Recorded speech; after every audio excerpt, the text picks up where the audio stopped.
अस्सलाम वालेकुम दोस्तों, इनसाइड बाय मौज़ूफ़ फ़ख़र में खुशामदीद। जनाब 26वीं आईनी तरमीम के बाद 27वीं आईनी तरमीम की बुनियाद रख दी गई है और 27वीं आईनी तरमीमी अमल का आगाज़ होना अब कुछ ज़्यादा दूर नहीं, क्योंकि पेपर वर्क इसके हवाले से तैयार होना शुरू हो गया है। मुझे ऐसे लगता है जैसे महज बिलावल भुट्टो ज़रदारी साहब की वापसी का इंतज़ार है, जो 26वीं आईनी तरमीम की मंजूरी के बाद रवाना हो गए थे दुबई, ताकि वहाँ पर वो अपनी हमशीरा मुहतरमा बख्तावर भुट्टो ज़रदारी साहिबा के साथ कुछ वक्त गुजार सके और उनके नौमौलूद मीर जुल्फ़िकार को जनाब अपने हाथों में खिला सके, जो कि एक मामू के लिए बहुत ही ज़्यादा इंपॉर्टेंस का हामिल हो सकता है। लिहाजा उनकी वतन वापसी के बाद मैं सेफली इस बात का इजहार कर सकता हूँ कि हमें 27वीं आईनी तरमीम की तैयारी की बाज़गश्त हमें सुनना महसूस हो जाएगी। और इस बात का इजहार कोई और नहीं बल्कि इस आईनी तरमीमी अमल यानी 26वीं आईनी तरमीमी अमल के रास्ते में रुकावटें क्रिएट करने वाली पाकिस्तान तहरीक इंसाफ और JUI खुद इस बात का इजहार करेगी कि जनाब हमारा इस्तदलाल गलत था। खास तौर पर JUI के वो रहनुमा जो इस वक्त साबिक प्रेसिडेंट रह चुके हैं सुप्रीम कोर्ट बार के, इस वक्त बड़े सीनियर वकील हैं सुप्रीम कोर्ट ऑफ पाकिस्तान के, कामरान मुर्तज़ा साहब। आप उनकी जुबानी खुद इस बात का ऐलान करेंगे कि जनाब 26वीं आईनी तरमीम की तैयारी के दौरान वो इस्तदलाल जो वो पेश कर रहे थे कि सुप्रीम कोर्ट ऑफ पाकिस्तान के अंदर आईनी नौयत के मुकदमात की तादाद सिर्फ 200 है और इन 200 मुकदमात की समाअत के लिए एक अलग से कॉन्स्टिट्यूशनल स्ट्रक्चर जो कि सुप्रीम कोर्ट ऑफ पाकिस्तान के पैरेलल हो बनाना जो है वो टैक्स पेयर के साथ ज्यादती होगी। महज इन 200 मुकदमात की समाअत के लिए एक आईनी बेंच ही काफ़ी है, जो यूं चुटकियां बजाते ही ये जो बैकलॉग है आईनी मुकदमात का ये ख़त्म कर देगा और उसके बाद ये तमाम लोग शरीयत एपलेट बेंच के जज साहिबान की तरह बैठकर चैन की बंसी बजाएंगे। वो उनके पास मैखियां मारने के अलावा कोई और काम नहीं होगा। आने वाले दिनों में आप खुद ये देखेंगे कि कामरान मुर्तज़ा साहब इस बात का ऐलान करेंगे कि 26वीं आईनी तरमीम की तैयारी के मौके पर महज आईनी बेंच की तश्कील अब बजाय इसके कि वो आईनी अदालत बनाई जाती, उनका वो इस्तदलाल गलत था, क्योंकि सुप्रीम कोर्ट ऑफ पाकिस्तान में लाए जाने वाले मुकदमात में से अक्सरियत के अंदर कोई ना कोई आईनी सवाल ही पोशीदा होता है और इस आईनी सवाल का जवाब सुप्रीम कोर्ट ऑफ पाकिस्तान अब 26वीं आईनी तरमीम के तहत नहीं दे सकती। उसके लिए जनाब ये जो कॉन्स्टिट्यूशनल बेंच है वो उसकी तरफ ही रुजू करना होगा। और मुझे ऐसे लगता है जैसे इस स्मार्ट मूव जिसका इजहार जनाब रऊफ हसन साहब खुद वसीम बदामी साहब के साथ एक इंटरव्यू में कर चुके हैं कि JUI कॉन्स्टिट्यूशनल कोर्ट पर अग्री कर चुकी थी। ये पाकिस्तान तहरीके इंसाफ ही थी जिसने कॉन्स्टिट्यूशनल बेंच बनाने की राय दी थी और कॉन्स्टिट्यूशनल बेंच बनाने की राय पाकिस्तान तहरीके इंसाफ की तरफ से महज इस वजह से दी गई थी कि उनको बारगेन करने का एक और मौका मिल जाए और वो इस बारगेनिंग पोजीशन से फायदा उठाते हुए अपने लिए कोई नई गुंजाइश पैदा कर सकें। और इसी हवाले से ये जो एक सुकम छोड़ दिया गया था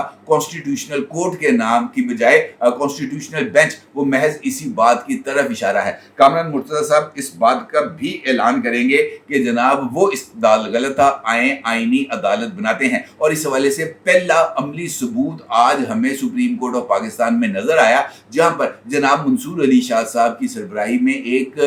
बेंच मुकदमे की समाअत कर रहा था और इस मुकदमे की समाअत के दौरान जस्टिस मंसूर अली शाह साहब ने इस बात का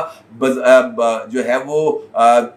ऐलान किया बाज़ाब्ता तौर पर कि इस आईनी मुकदमे के अंदर आईनी सवालात उठाए गए हैं और आम रेगुलर बेंच अब 26वीं आईनी तरमीम के तहत इस मुकदमे की समाअत नहीं कर सकता। लिहाजा इस मुकदमे को कॉन्स्टिट्यूशनल बेंच में रेफर करना चाहिए। और इसके साथ साथ उन्होंने अपनी ये फाइंडिंग्स के कौन सा आईनी सवाल इस मुकदमे में मौजूद है और कॉन्स्टिट्यूशनल कोर्ट को इस आईनी सवाल का जवाब देना है। उन्होंने इस फाइल को भिजवा दिया रजिस्ट्रार के पास और रजिस्ट्रार को हिदायत कर दी कि जनाब आपने अब इस मामले का जायजा लेना। और ये बात 100% दुरुस्त है कि सुप्रीम कोर्ट ऑफ पाकिस्तान में महज ये टैक्स के या सजाए मौत की अपीलों के या जायदाद के तनाज़ात के केसेस की तादाद मौजूद है और वो अच्छी खासी तादाद मौजूद है, लेकिन वहाँ पर मुख्तलिफ मुकदमात ऐसे भी मौजूद हैं और उनकी तादाद महज 200 नहीं बल्कि उनकी तादाद हज़ारों में है जहां पर आईनी नकात उठाए गए हैं। पाकिस्तान तहरीक इंसाफ ने एक स्मार्ट मूव करते हुए JUI के कंधे के ऊपर बंदूक रखकर महज इस वजह से चलाया कि वो इस सारे के सारे अमल को अपने मकासद के लिए इस्तेमाल कर सके, और उन्होंने राइटली मौलाना फजलुर रहमान साहब की इस पोजीशन को हुकूमत को ब्लैकमेल करने के लिए एक्सप्लॉइट भी किया। और मौलाना फजलुर रहमान साहब ने अपने जो वजन था उनके पास कौमी असम्बली में 8 सीटों का, उसको भरपूर तरीके से इस्तेमाल करते हुए हुकूमत को घुटनों पर झुकाकर आईनी अदालत से पीछे हटाने में अहम रोल प्ले किया। लेकिन आने वाले दिनों में मुझे ऐसे लगता है कि जैसे ही मखसूस नशिस्तों के केस का फैसला होगा और मखसूस नशिस्तों के हवाले से जो हतमी राय है कॉन्स्टिट्यूशनल बेंच की वो सामने आएगी, तो उसके बाद ही अब आईनी तरमीमी अमल का आगाज किया जाएगा, क्योंकि 27वीं आईनी तरमीम में महज कॉन्स्टिट्यूशनल कोर्ट ही जो है वो आइन साजों के ज़ेर बहस नहीं आएगा, बल्कि इसके साथ साथ दीगर मामलात जो एडमिनिस्ट्रेटिव नौयत के हैं वो भी सामने आएंगे। जनाब इसहाक डार साहब ने, आपको याद होगा कि जिस वक्त ये आइनी तरमीम पेश की जा रही थी, इसहाक डार साहब ने सेनेट के अंदर खिताब करते हुए इस बात का बाज़ाब्ता तौर पर ऐलान किया था अपने खिताब में कि ये जुडिशल रिफॉर्म्स का सिलसिला अभी ख़त्म नहीं हुआ। जुडिशल रिफॉर्म्स का ये सिलसिला ना सिर्फ जारी रहेगा, बल्कि उन्होंने इस बात का ऐलान भी किया कि ज़ाब्ते फौजदारी के अंदर 1 नहीं, 2 नहीं, 10 नहीं, 50 नहीं, बल्कि 100 तरामीम लाई जाएंगी ताकि आम आदमी को फौरी इंसाफ और सस्ता इंसाफ मुहैया हो सके। और ये इशारा भी बहुत ज़्यादा अहमियत का हामिल था कि अदालती सुप्रीमेसी को ख़त्म किया जा रहा है, और अदालती सुप्रीमेसी के ऊपर ना सिर्फ बहुत ज़्यादा कदगनें लगाई जा रही हैं, बल्कि उनको उनकी ओरिजिनल डोमेन यानी इंसाफ की फराहमी तक धकेलने पर मजबूर किया जा रहा है। अलबत्ता ये बात मुझे अब किसी भी शक व शुबे से बालातर नज़र आ रही है कि पाकिस्तान की अदलिया में अब ये जो पॉलिटिकल इन्फ्लुएंस के तहत काम होता था वो पॉलिटिकल इन्फ्लुएंस अब इस्तेमाल नहीं हो सकेगा। अलबत्ता कॉन्स्टिट्यूशनल बेंचेस की वर्किंग कैसे होगी, किस तरीके से कॉन्स्टिट्यूशनल बेंचेस काम करेंगे, ये एक अहम सवाल है, और इस अहम सवाल का फौरी तौर पर जवाब मिलना ज़रूरी है। अब इसके लिए 2 तरीके हो सकते हैं कि एक एक्ट ऑफ पार्लियामेंट के जरिए इस बात का तयन कर दिया जाए कि कॉन्स्टिट्यूशनल बेंचेस बनाएंगे तो जुडिशियल कमीशन वाले, लेकिन उसके साथ साथ कॉन्स्टिट्यूशनल बेंचेस की डोमेन क्या होगी, किस तरीके से महज ये कह देना कि जनाब उनका फैसला बाइंडिंग होगा, तो ये कहना काफ़ी नहीं होगा, क्योंकि कॉन्स्टिट्यूशनल बेंचेस के जो अगर हम ये देखें कि 5 रुकनी बेंच बना दिया गया, तो क्या ये 5 रुकनी बेंच ही हर मुकदमा सुनेगा? एक आम आईनी सवाल का जवाब भी यही 5 रुकनी बेंच देगा, या ये जो 5 रुकनी बेंच का एडमिनिस्ट्रेटिव हेड होगा उसको चीफ जस्टिस ऑफ पाकिस्तान की तरह इस बात का इख्तियार होगा कि वो बाकी 4 जजेस पर मुश्तमिल सिंगल बेंच, डबल बेंच या 3 रुकनी बेंच या 4 रुकनी बेंच बना सके, ताकि ये जो बैकलॉग उनके पास आईनी सवालात का जमा हुआ होगा वो उनके जवाब तलाश कर सके। इस मामले के ऊपर पाकिस्तान की मुकन्ना और ख़ासतौर पर वज़ीर कानून और अटॉर्नी जनरल को सोचना होगा कि वो किस तरीके से ऐसी कानून साजी करे जो इस लकूना को ना सिर्फ दूर करे बल्कि एडमिनिस्ट्रेटिव जज को कुछ इख्तियारात दे ताकि वो अपने ज़ेरे इंतज़ाम जो भी उनके पास सूरत हाल है उसको चला सके। दूसरा इंपॉर्टेंट सवाल जिसका फौरी तौर पर जवाब तलाश करना ज़रूरी है कि अगर ये 5 जजेस ने आइनी सवालात को ही तलाश करना है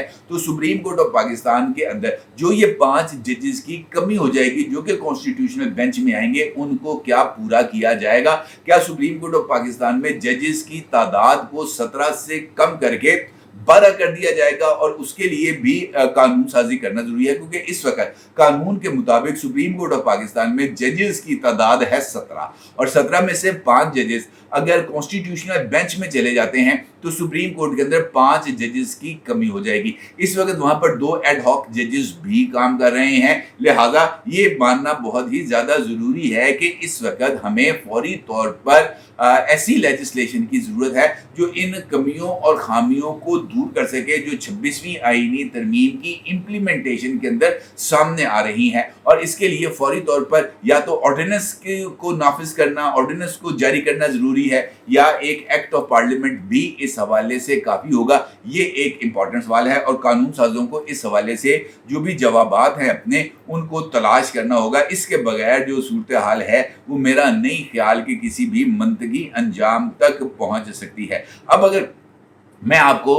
इस हवाले से इस बात से आगाह करूं कि जस्टिस याहिया अफरीदी साहब, जिस तरह मैंने कल की एक वीडियो में इस बात का जिक्र किया था कि इस बात के इम्कानात मौजूद हैं कि judicial commission justice Yahya Afridi साहब को ही कॉन्स्टिट्यूशनल जो बेंच है उसका एडमिनिस्ट्रेटिव जज मुकर्रर कर दे। कानून में इस बात की कोई पाबंदी नहीं है कि सुप्रीम कोर्ट का जज जो चीफ जस्टिस है वो इस कॉन्स्टिट्यूशनल बेंच का भी एडमिनिस्ट्रेटिव जज बन सकता है। लेकिन इनके एडमिनिस्ट्रेटिव जज बनने के बाद तो जनाब चीफ जस्टिस साहब इसी मुकदमात में फंसे रहेंगे। और उसके साथ साथ तीसरा इंपॉर्टेंट सवाल है, वो है जनाब प्रैक्टिस एंड प्रोसीजर एक्ट का, कि अब उसका क्या करना है। उसके हवाले से या उसको जो है वो उसको कंटिन्यू करना है, उसके अंदर तरमीम करनी है, उसके अंदर एडमिनिस्ट्रेटिव जज के रोल को भी डिफाइन करना है, उसके अंदर जनाब चीफ जस्टिस ऑफ पाकिस्तान के साथ साथ एडमिनिस्ट्रेटिव जज की एंट्री करानी है, क्या करना है, उसको जारी रखना है, उसको ख़त्म कर देना है। कुछ ऐसे सवालात हैं, फौरी नौयत के सवालात हैं, जिनका जवाब तलाश करना बहुत ज़्यादा ज़रूरी है। अलबत्ता ये बात तय है कि सूनर और लेटर पाकिस्तान के ये जो है हमारी लीगल फ्रेटर्निटी, उसके साथ साथ पाकिस्तान के कानून साजों को भी इस बात का इदराक हो जाएगा कि उन्होंने आईनी अदालत ना बनाकर महज पाकिस्तान तरीके इंसाफ को ओबलाइज करने के लिए, उनको राज़ी करने के लिए जो कॉन्स्टिट्यूशनल बेंचेस बनाने का फैसला किया था वो ना सिर्फ गलत था बल्कि अब उनको अपनी इस गलती की इस्लाह भी करनी चाहिए। और इस मौके पर एक मरतबा फिर लीड लेंगे मौलाना फजलुर रहमान और उनकी जमात, क्योंकि इस मामले में उनकी जो गलती है वो सबके सामने है और मौलाना साहब अपनी गलतियों का एतराफ़ करने में कुछ ज़्यादा देर नहीं लगाते। ये बात भी अपनी जगह पर मुसलमा है। अपनी जगह ज़रूर सार कीजिएगा। आपको बहुत शुक्रिया। अल्लाह।